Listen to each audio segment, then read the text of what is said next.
金门酒厂要找生产线预备技术员，只要满16岁就当去考。所有人即期讲未成年就接触到酒的证据。酒厂表示讲袂吸到酒，而且其他关切检验人员也是满16岁就当考。有学者是认为讲，这15岁到18岁是袂当做有危险性的工作，建议酒厂呢卖互这未成年的人去报名考试。光25公斤的高粱转列冲50公尺，搁爱甲3包分别有40公斤重的高粱搬到另外一位，限时完成才会当合格。金酒招考生产线储备技术员，吸引不少少年人来报考，为了摕到稳定的工作打拼练习。工作的收入比较稳定。16岁来考，你觉得适合吗？16岁？16岁啊？对，太年轻，太年轻了，不适合。不过，金酒招考技术员的年纪是16岁以上，引起外界的议论。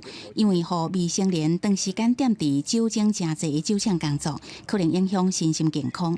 金门县长陈福海认为无合理，要求金酒爱讲清楚。不过，金酒嘛解说，厂内禁止啉酒，规个厂区嘛摕袂到酒。也不应该。那减轻的公司就16岁，为什么会把16岁？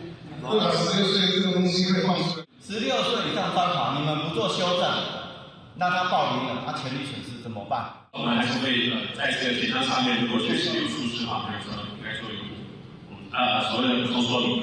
金酒表示，其他县市包括同市、高雄市、新北市政府招考清洁队员，拢同意年满16岁报考。不过学者认为，就业服务法有规定，袂使有年纪的轻视。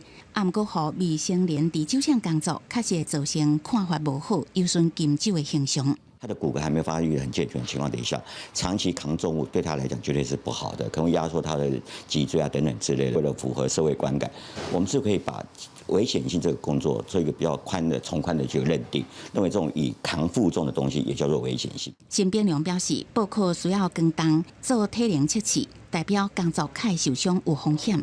建议金酒会当明定工作有危险性，才会当排除16岁以上的人来报考，满18岁才符合规定，避免争议事件。记者综合报道。